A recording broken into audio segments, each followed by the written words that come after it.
What do you say, Mark? We ready? I think we are ready. All right, let's do it.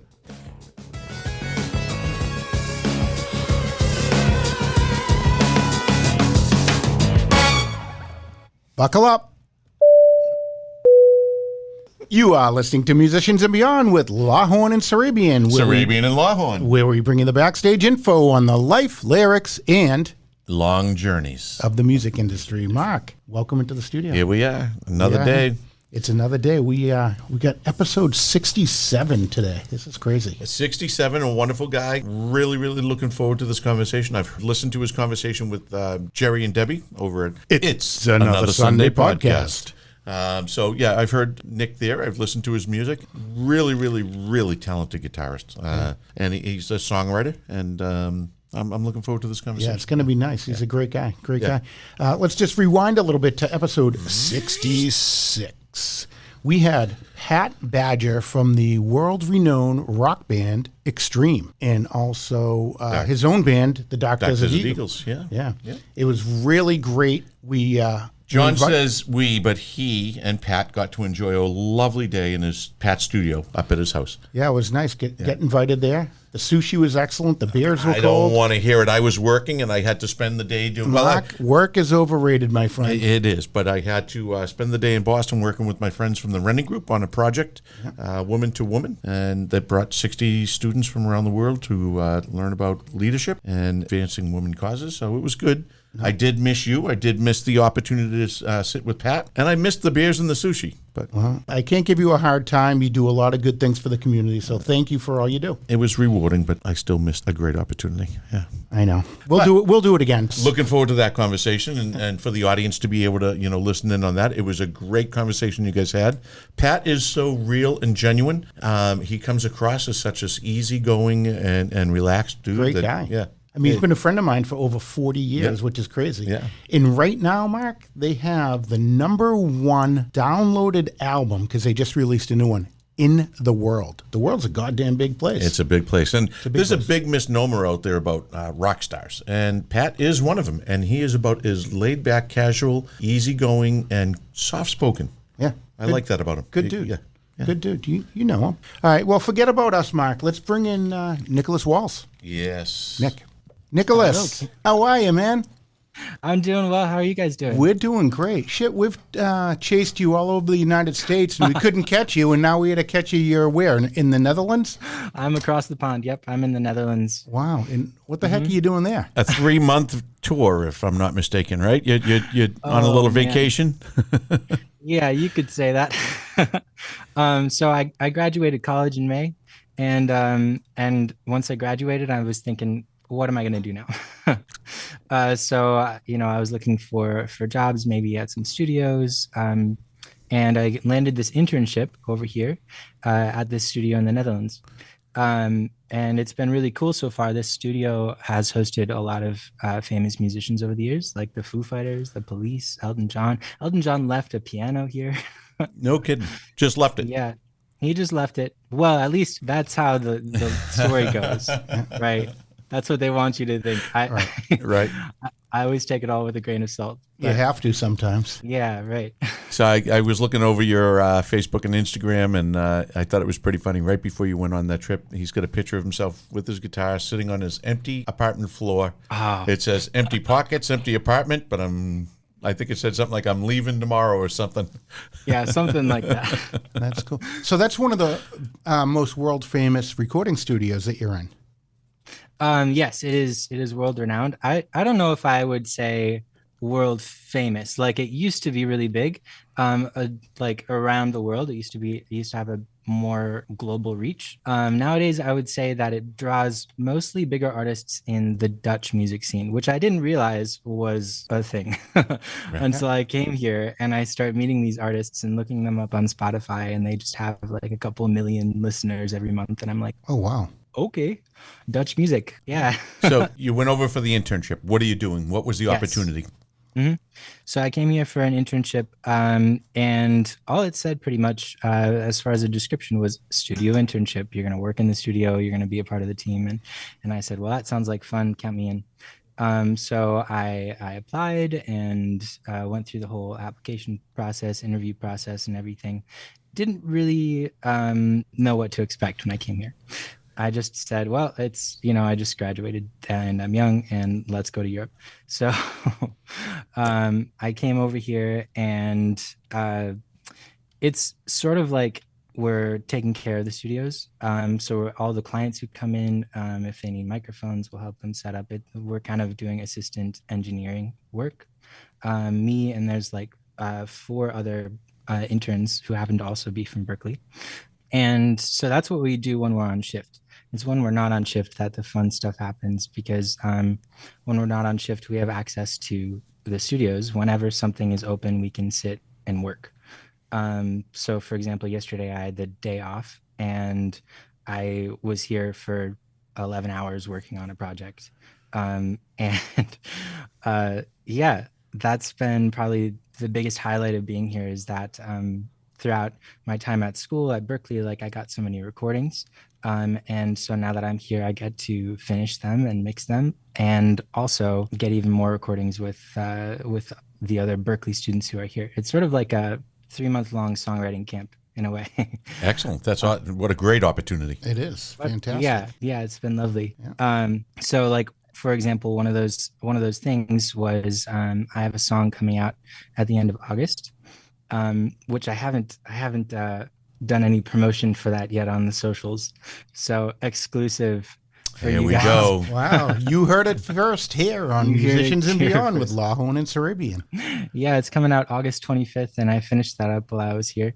And that was one of those projects that I worked on at Berklee. But here, I think the biggest project that I've worked on is an a cappella project, which has been amazing. And I might share it with you guys like afterwards with a Google link or something if you want to. Oh, absolutely. Yeah, that's Yeah. absolutely.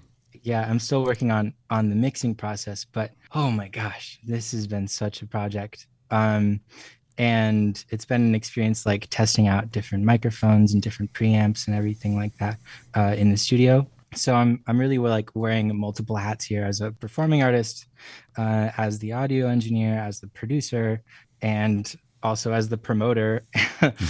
So it's kind of a big undertaking. Yeah, great. Well, having all those things makes you very well rounded. Yeah, I would say so. Yeah. I feel sort of like a generalist in the music industry at this point. Okay. That's a great experience to cut your teeth there, get to know all the Yeah. things that you're going to need to know as you move forward in your own career. Right. Mm-hmm. Yeah. And I'm coming back so I'm from the Minneapolis area originally. So I'm headed back to Minneapolis for the fall and doing some performing and things while I'm there too. But yes, it has been an experience of cutting teeth out here. Great. You talked about a project that you're undertaking or the song that you're going to be releasing. Is that going to be available on all platforms? Yes. Okay, Every single one. Yeah. So how are people going to find that? It would be Nicholas Walz, Walz. And what's the name of the song? The song is called "Hold On to You." Hold on to you. And I even have a little instrument here. We love it. Well, it would be perfect timing, I guess, to hear it now. And, Absolutely. And just Yeah, have sure. all our listeners go to all their favorite platforms and download some of Nicholas Walz's music. What day are you releasing your new song? It's coming out August 25th. Excellent. So end of August. All right. Watch out. Watch out. Buckle up, as we say in the studio here. Buckle Well, up. let's listen to Nicholas Walz. All right, here it is.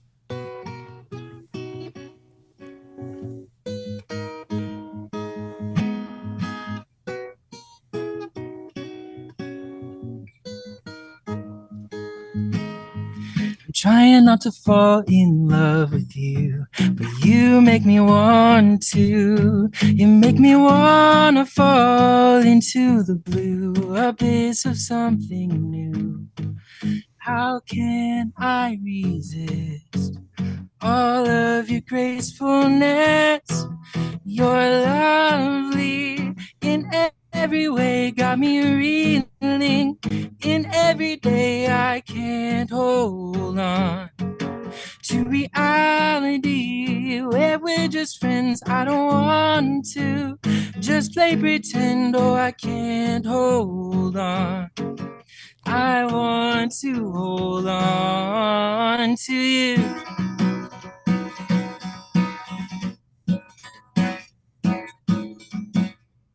lonely out in the friend zone. But I'd rather be friends than nothing at all.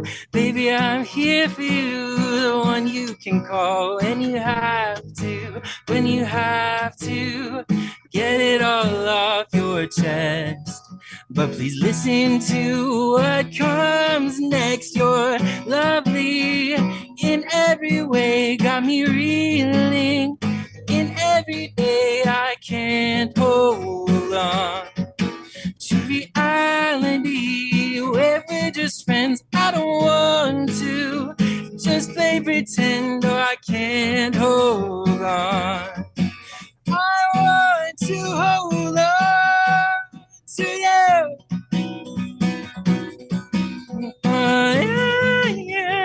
Yeah. There's a guitar solo here. Because you're lovely in every way, got me reeling. In every day I can't hold on to reality where we're just friends. I don't want to just play pretend, I can't hold on. Oh, I want to hold on. You're lovely in every way, got me reeling. In every way I can't hold on to reality where we're just friends. I don't want to just play pretend, oh, I can't hold on. Oh, I want to hold on to you.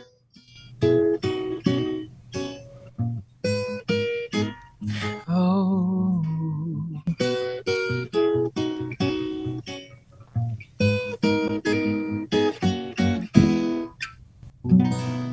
That was Nicholas Walz. That was awesome. Nothing like having your own private concert, Mark. Absolutely. I love it. It's not a bad thing to have happen here. It's great. All the way over the pond, too. Right? So, Yeah, how did that sound over there? It sounded great. It sounded great. Yeah, it was All right, fantastic. awesome. yeah. So you're a pretty accomplished guitar player. I've been playing for a long time. Yeah. I got my first guitar. It was a terrible instrument, but I got it when I was 5, and I didn't really know how to do very much on it. I was just playing really out of tune chords and stuff. So, but my parents saw that I was sort of taking an interest in music, at least, and so maybe around the time I was 8 or so, they got me. Well, Santa Claus got me music lessons. You see that, kids? Santa is real. Yes, Santa is real, and he got me music lessons and encouraged me to chase my dreams. So I just stuck with it, and I don't know. The more, there was never really like a question of whether or not I was going to stop playing. It was just like, what am I going to do with this fun thing that I do all the time? Mm-hmm. So I just kept playing, and it was sort of my battle axe that I've carried throughout life. Like everything that I go through, I always end up at the end of the day with the same instrument kind of helping me to process the world. But yeah, I stuck with it for a long time, took lessons for very many years with many different teachers, and I've gotten to play with a lot of really cool people. And I think that's probably the best thing about music, is that it connects people like no other way. Like coming over here, this is sort of one of my first big experiences being in a culture, or having experienced cultures that don't always speak your language. So how can you bridge that gap without, having a Rosetta Stone or something in front of you? Well, picking up the guitar and playing a song has definitely helped me to connect with people over here. Do you have a lot of people asking you if you know how to play, let's see, you know where I'm going with this. You're about to ask me to play Wonderwall? You ever put it over on the back of your head and do that? I think I've seen you do that before. Oh, let's see. I figured I'd just toy around with you on that one. I thought it was pretty funny. Let's see here. So, John, just for some context, Nicholas was asked to play John Mayer's song. Can you show me how to do this? Can you show me how to do this? And he's like, I'm just going to ask you, please, everyone, stop asking me. Oh, nice, Mark. You're going to piss off the guest. No, it was that was him. He was like, I'm just begging you, please stop asking me if I know how to play John Mayer. and then I played it behind my head. Yeah, and that was like a TikTok video I did a while back. Yeah. It had me laughing. Now, Nicholas, you had mentioned that you had shared the stage with a lot of different people. Were there any notable people that you've shared the stage with? Well, I can tell you some of my favorites. So I write a lot of Christian music as well as pop music. And so this is the context here was very strange, but I got to share the stage with one of my heroes. His name is Phil Wickham. And we were playing a show in the middle of nowhere in Kentucky. But yeah, I've looked up to him for a long time, and I was working at a church out in California and flew out to play with the opening band for him and got to meet him, and that was a really fun experience. And then another one of my heroes is named Tommy Emmanuel. He's a acoustic guitar player, acoustic guitar extraordinaire. I would probably say he's one of the best acoustic guitar players on the planet. Watching him play is pretty incredible, and he's been doing it for a long time. But I got to share the stage with him twice. Wow. Both times, fantastic experiences. Those are my two favorites. And a third favorite was I never actually got to share the stage with her, but I got to work with her a lot. Her name is Berto Rojas, and she's a classical guitarist. She's actually, I think she just won a Grammy recently for her guitar playing. And I don't know, working with her and working on playing music with her was such a wonderful experience because it didn't feel like taking guitar lessons. It was like guitar therapy. Yeah. Just so relaxing to work with her. Right. It must be really nice to work with people that you really look up to, and you can take a little bit of knowledge from each and every one of them. Yeah. Yeah. And I think once you've been playing, how long have you guys, I see a guitar in the background. Do you guys play very often? Or? It's just so far back we can't reach it. It's actually a green screen. But I try to play the guitar, and I'm absolutely terrible. I try to sing, and I'm absolutely terrible. So together, we're in a band called The Terribles. The Terribles. It sounds like prog rock or something. Yeah. It's actually a good name for a band. Let's do it, Mark. Yeah, The Terribles.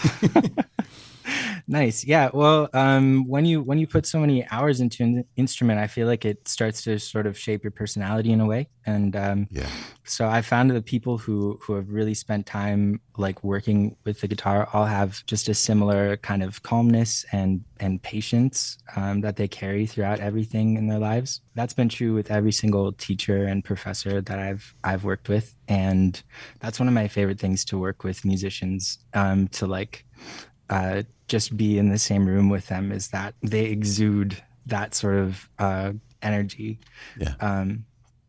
You guys have probably, you've been in the industry, you're doing this for a little while. You probably have experienced that sort of similar thing. Absolutely. When an artist has really worked and honed in on their craft, there's something special about that kind of alters the way they look at the world, I think. Oh, absolutely. And you come across with that same kind of that air. You carry it, you have it. You're a damn good guitarist. I'll say that, yeah. For those listening at home, we came across Nicholas Walz from our friends over at It's Another Sunday Podcast. Jerry and Debbie, who just celebrated her birthday, by the way. Happy birthday, Debbie. Happy birthday, Debbie. Yeah. So, they introduced us to Nicholas. Jerry does talk about you a lot in the episodes, and as he goes on his journey in his podcast, we do hear about you quite a bit. He follows you, and he brings you up quite a bit. So it's always good to hear about you from Jerry, and we're very happy that they introduced us. Yeah, absolutely. Yeah, it's great to have you. Those guys are really lovely. Yeah. Well, the original reason why I wanted to come on here and talk to you guys was actually to promote a different song that I released. One thing, this is a brief tangent. One thing about like being on this experience in Europe is that every day feels like multiple days, but yet every week feels like one day. It's very strange. That's My very funny. perception of time, like because you could be in one place in the morning, one different place in the afternoon, one different place in the evening, and they feel like three separate Huh. long Interesting. days. And then you're back here a week later, and you're like, "Whoa, Yeah. That sounds like a where did the great time go?" concept. That sounds like a great concept for a song. That ho ho ho ho! Don't tempt me. I'll write it right now. No, but anyway, yes. So a while back, I released a song called "Here's My Heart," and I'm still working on promoting that, trying to get it on some playlists. I've gotten on a few playlists with it, along with another song that came out shortly before that called "One Last Letter." So these are all kind of leading up to an album, and the album is "Letters I've Never Sent," and I'm just trying to like get song after song after song, since the music industry feels like it's really led by singles Hmm. right now. I'm trying to, you know, ring that for as much as I can. Every song that feels like it could possibly be a single, I'm gonna put it out. Well, Um, you can get a good idea of what's coming up next when you follow Nicholas on TikTok, because he will go to his fans and say, "Hey, listen, I've got one, two, or three songs. yeah. I'm going to come out with one, but I want you to help me pick it." And he plays 3 and he asks for the feedback, and it's great to be a part of that and see the song development and see how you come up with where you're going next. Yeah, yeah. I actually had a viral video on TikTok recently, which was really funny. Wow. But it got me a couple more followers, so some more people have chipped in on that since Excellent. then. That's But right. yeah, so that song that people eventually chose, I posted that video on TikTok, on Instagram, and on Facebook, and over the three different platforms. It was so interesting to see like the differences of who's picking what and who, especially like the demographics of people who use each I'm one, sure, yeah. and the interest based on that. Like they all kind of picked different songs, but the winner by one single vote Wow.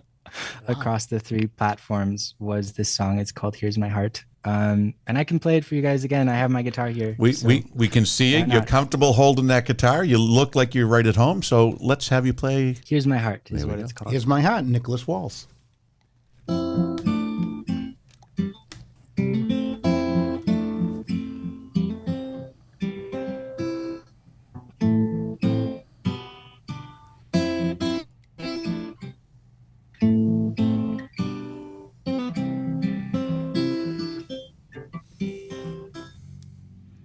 I want to memorize all the features of your face. I see a future in you I desperately want to chase, filled with flower crowns and paper towns, adventures galore. I want to fall in love with you all the more. I want to walk through the gardens in your mind and explore the caverns that lay deep inside, to stroll through your thoughts and see your heart at its core. I want to fall in love with you all the more. Take me on a journey, help me find the way to your heart. I want to love you like I've never loved before. Here's my heart, it's yours.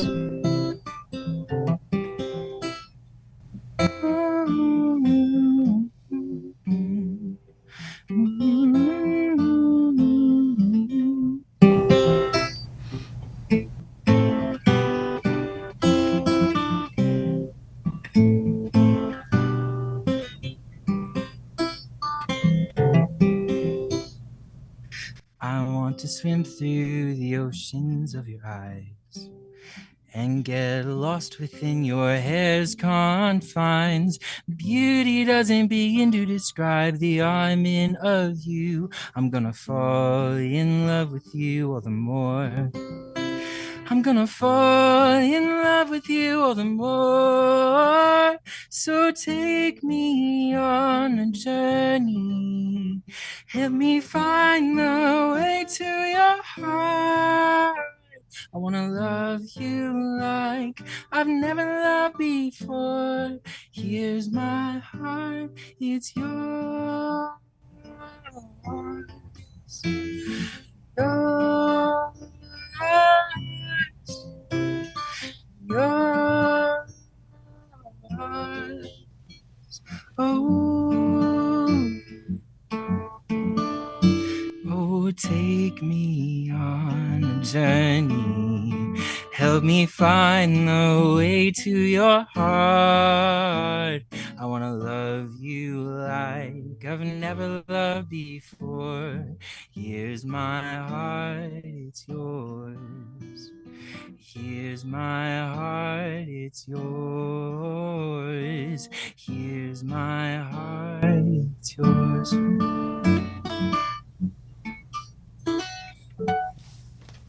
Excellent. Very well done. Yeah, that's Nicholas Walz. You can get that song anywhere where you download your favorite music on your favorite platform. Yeah, Nicholas, give us your socials, if you will. Throw out all your socials and where we can find you. Yeah, Instagram, it is Nicholas Walz Music, and Walz, W-A-L-Z, like the governor of Minnesota. Let's see. My Facebook is also Nicholas Walz. TikTok is at Nick Walz 11. Yeah, that's it. Excellent. So those are the three that I'm kind of on the most. Now I'm sensing a little bit of a theme in some of your songs here. You sound like you might be a hopeless romantic. Oh, shoot! You can see right through me, huh? Yeah. I've got a lot of kind of sweet love songs.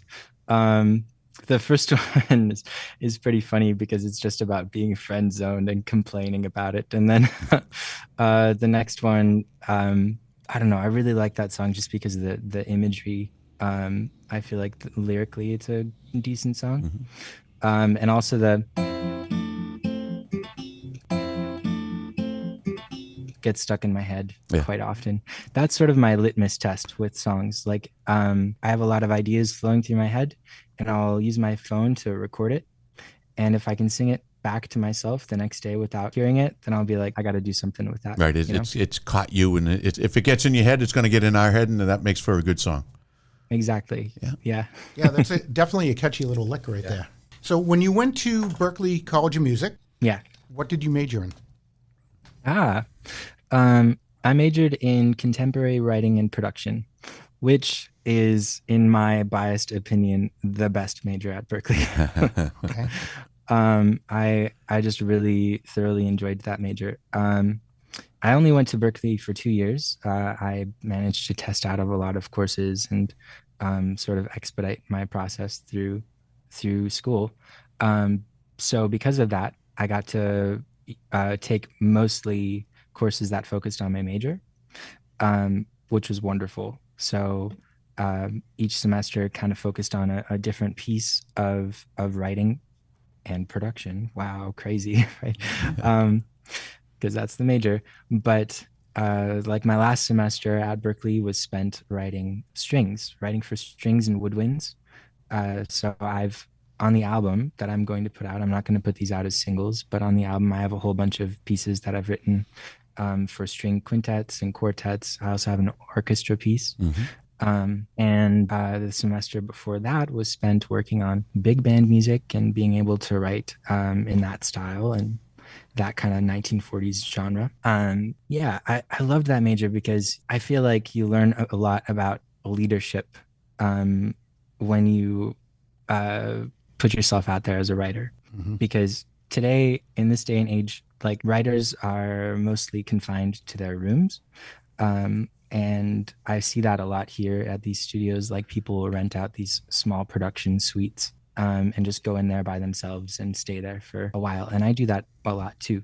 But it's a completely different experience when you step into a studio and there's 30 people standing in front of you with their instruments in hand, and you hand them a piece of music that you've written and you hope that it sounds good.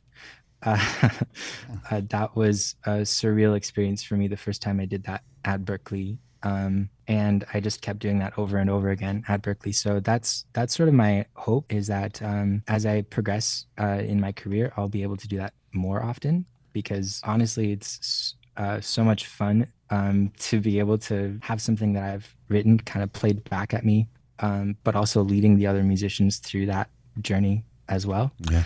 Right. So, for example, the song, it's called One Last Letter. That was one of my recent singles. That song was recorded also with a string quintet, and I wrote out all of the parts and handed them to all of my instrumentalists and conducted the thing myself. Terrifying. I was shaking in my boots. I bet. Because, you're on air. You don't want to screw up. And at the Berklee sessions, you usually get about 30 minutes to record these bad boys. And the first 5 is usually spent like walking in, saying hello, and putting your papers down and everything. So you have about 25 minutes. You get maybe 3 takes, and then you're out. Next person. Well, it's a pretty interesting process you must go through. One, from a musical standpoint, as far as writing and, as you say, leading. But it's also, I imagine, really good at helping you get over the fear of taking risks and going out there and doing something of that nature. Absolutely, yeah. And I experienced that in my last semester a lot. I feel like my arrangements of pieces beforehand were, a little simpler.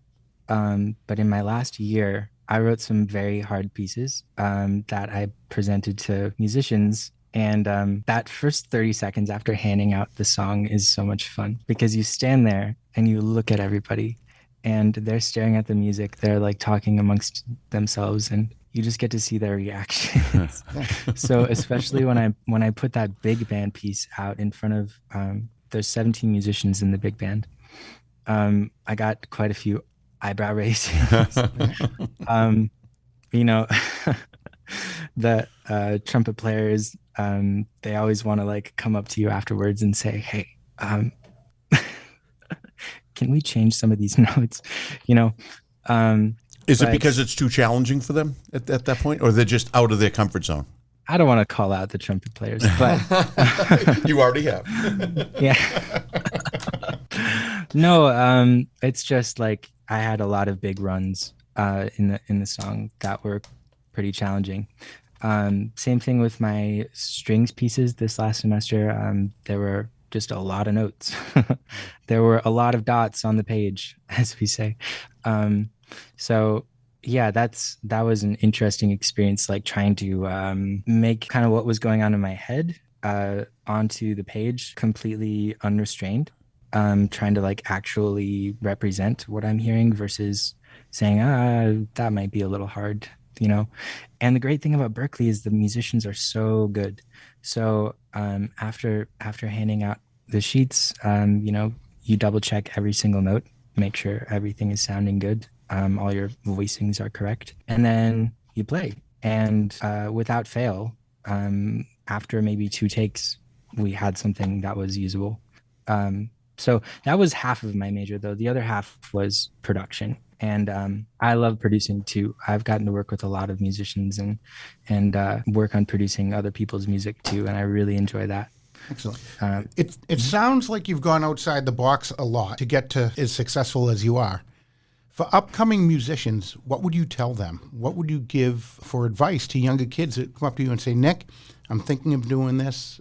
What are your thoughts? What's your advice? That's a great question. I have to think about like my own process for a second. And I think staying inspired is so important. So keep listening to music that you love and keep trying to play it. When I was playing the guitar, I think I really loved country music, and I tried playing this song. It was called Nervous Breakdown, and it went something like...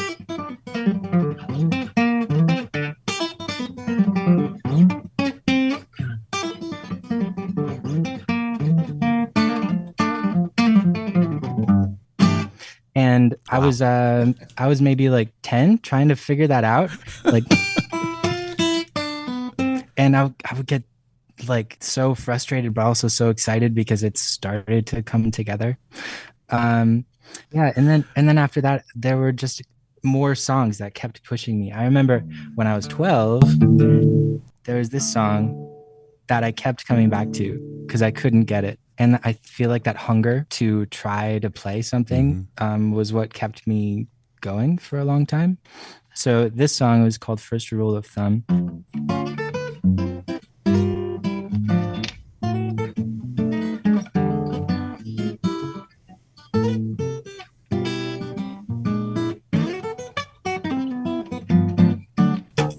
And I would spend so much time like just slaving away trying to get this song down. But I was so determined to get it down. And so what I would say to younger musicians is just like listen to music that inspires you and try to play it. And don't stop until you get it. That's pretty like cool. that song took me a long time. But after that song, after I finally got that song down, then I started learning Mr. Sandman. Yeah. Take it, Mark. I won't be singing.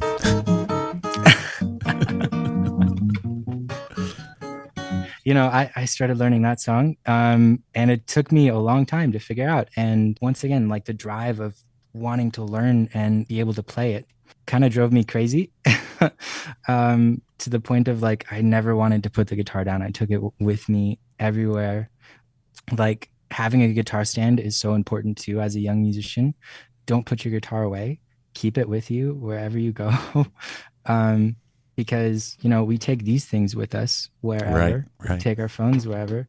But especially throughout my teenage years, I wasn't spending a whole lot of time like texting. I was mostly trying to play these weird, huge chords on my guitar just to show off, just to impress the girls that I write hopeless romantic songs about.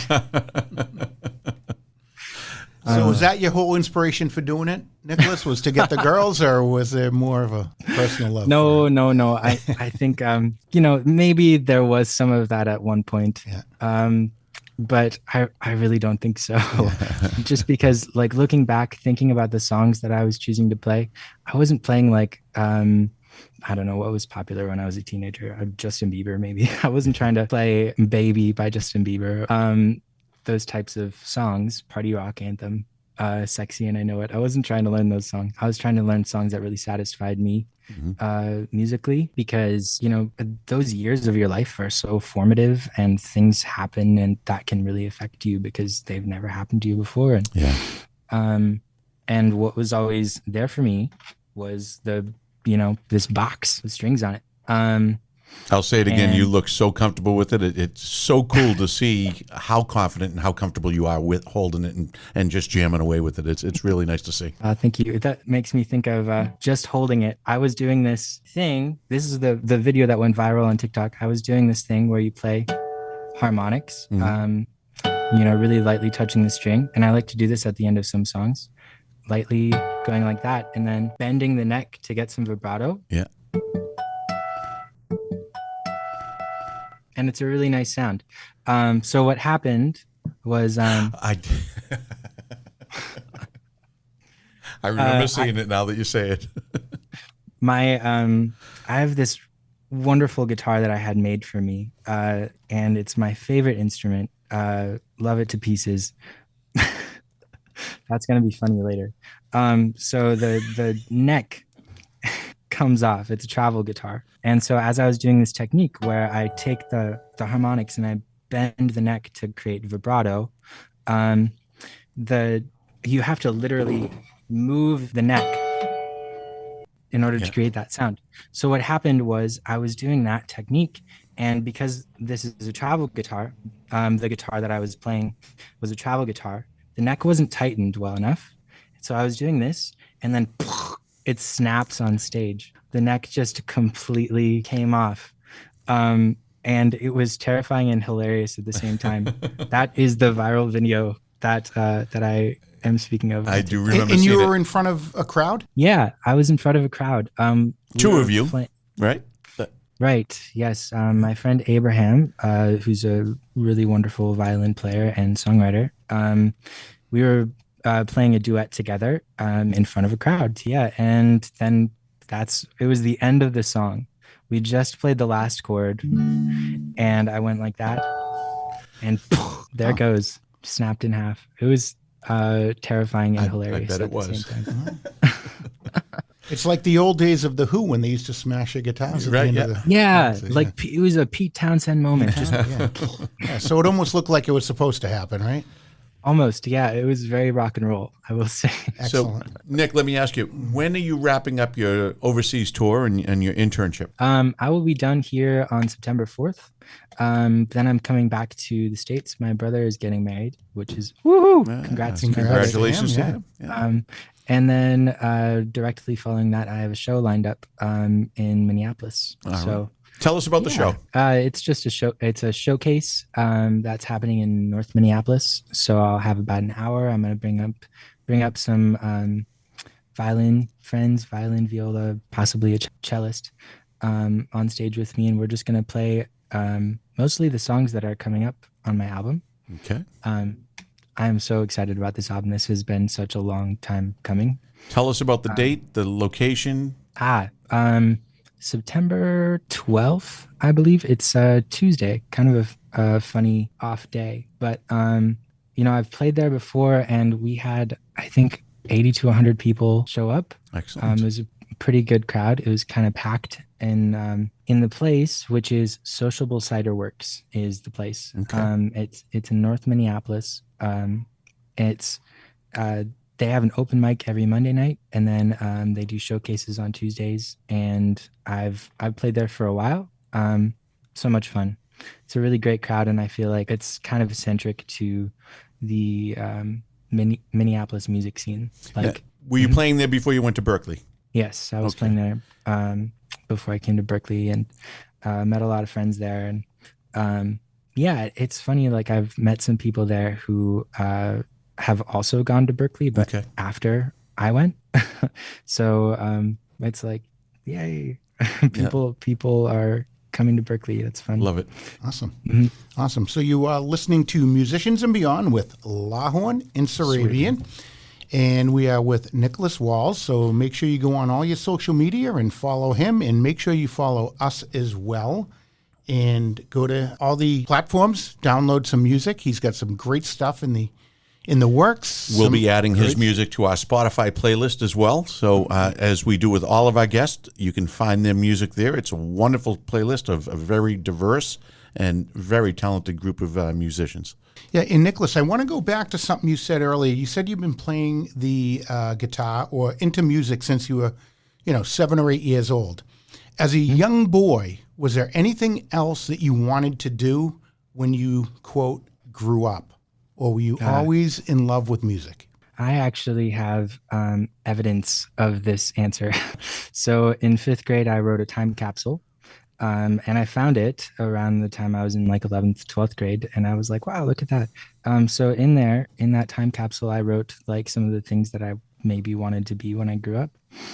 And I was playing guitar at that point. And so I had a couple of different things going in my head as far as like what I wanted for a career. The first thing that I wrote was very strangely specific. I wanted to go to the University of River Falls in Wisconsin to study creative writing and linguistics. Wow. That's what was in my head when I was in 5th grade. That's very specific. I was reading that thinking, what? So you were a very wordy kid. I loved writing. Not writing. Well, I had maybe written 1 or 2 songs at that point, but like I loved writing stories. And I remember like 2 or 3 stories that I had this 1999 like computer that my dad gave to me that had Microsoft Word on it. And I just wrote for days on that computer, just random stories that were in my head. So that was the first thing. I wanted to be an author. Then the second thing was, what was it? It was possibly like, so my mother works in a hospital, and I thought just working kind of in the medical field would be interesting and stable. So I thought about maybe becoming like a nurse or a doctor. And then the third thing was an afterthought. I was like, or I could possibly become a professional guitarist. Wow. So those are the three things. And around seventh grade was when I got this book. It was called Diary of a Player, which, thinking about it now, sounds kind of funny, but like Diary of a Guitar Player. And it was an autobiography from Brad Paisley. Wow. I read that and was specifically like focused on his college years. He went to a school called Belmont, which is in Nashville, Tennessee. Yes, it is. So that, like, right around that time when I started reading that book, I read that book 3 or 4 times because I was just, that was like the life that I wanted. So right around that time was when I decided, nah, I'm not going to do anything else. Like, this is what I'm going to do. I'm going to wholeheartedly go after this. So yeah, I had a few other things that I wanted to do. But it's pretty much since then always been music. And sure, there have been times more recently where I'm like, would it be more stable to do something else? Right. Probably. But would it satisfy me as much as standing in front of all those people conducting music that I've written? Probably not. Right. So you're doing it for the love. So we just turned the clock back. Let's put the clock ahead 10 years. Where do you think you're going to be?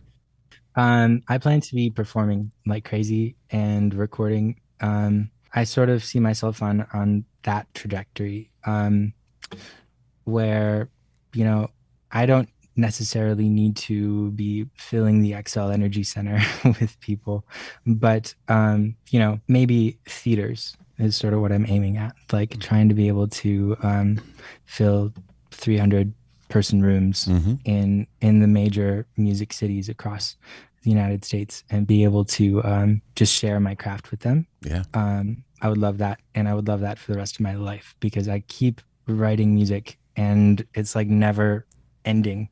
And I still remember songs that I've written like 10, 15 years ago that I come back to every once in a while, and songs that I wrote yesterday that I'm still working on. It's like never ending, the ideas that I have, and I want to share them.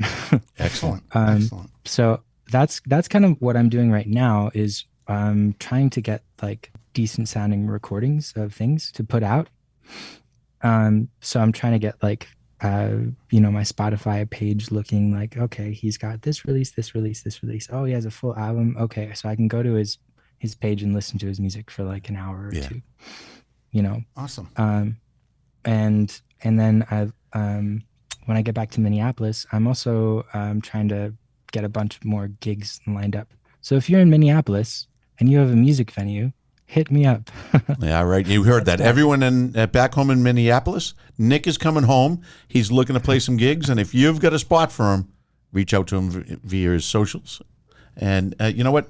I just want to say we're coming up on just around 50 minutes of talking, just under 50 minutes now. And this is going to go down as one of my favorite episodes because what I love is the conversation, and I love when people don't have to hear that much from us. You can carry the conversation. You've added a lot of value here, and you're very comfortable, and it's very nice listening to you. You know, it's a good conversation. But our audience appreciates you talking, not us talking. So this is going to be a good one. This is definitely a good one. One for the books. Now, and also just to show you, you mentioned one of my favorite. So this is from Brad Paisley, and so he's definitely one of my favorite guys out there, and I love listening to him. I think he's a great songwriter. But so I think our audience is going to love this conversation. I think they're going to love hearing you, and they're going to be very comfortable listening to you because you are so casual, so easy to hear, both in music and in conversation. Yeah, it was a great guy, and we thank Jerry and Debbie again for hooking us up with Nicholas Walz, and we tell everyone, go check him out. Go on his Another Sunday Podcast. It's Another Sunday Podcast. It's Another Sunday Podcast. So, yeah, thanks for taking your time. I know you are in a complete different time zone than we are. So thanks for accommodating us. And like we said earlier, we had to chase you literally across the other side of the world to have a nice conversation with you. So thank you so much. Yeah, it's great hearing from you. And we're looking forward to the release of the new song. We're looking forward to adding you to our playlist and getting the audience to hear more from you. It's a treat. Great. Thanks, you guys. Well, listen, why don't we end the episode? We're going to thank you for coming on. Thank you for being our friend. And for those listening at home, that's the lovely sounds of Nicholas Walz joining us from over in Europe and spending a little time with us here on Musicians and Beyond. Nicholas, we want to thank you for joining us today, and we want to thank the audience for listening in, and we want to thank them for following along. And make sure you go follow on all of his social media, Nicholas Walz. Nick, thanks for being our friend. You just had to do it. It was already done. I wanted to do it again. I like to hear it's myself my talk. line. I know it's yours, but we're I gonna- like to hear myself. We're going to fix this, I'll tell you Oh, that. my God. All right. Thanks, Nick. Thank you, Nick. Yeah, of course.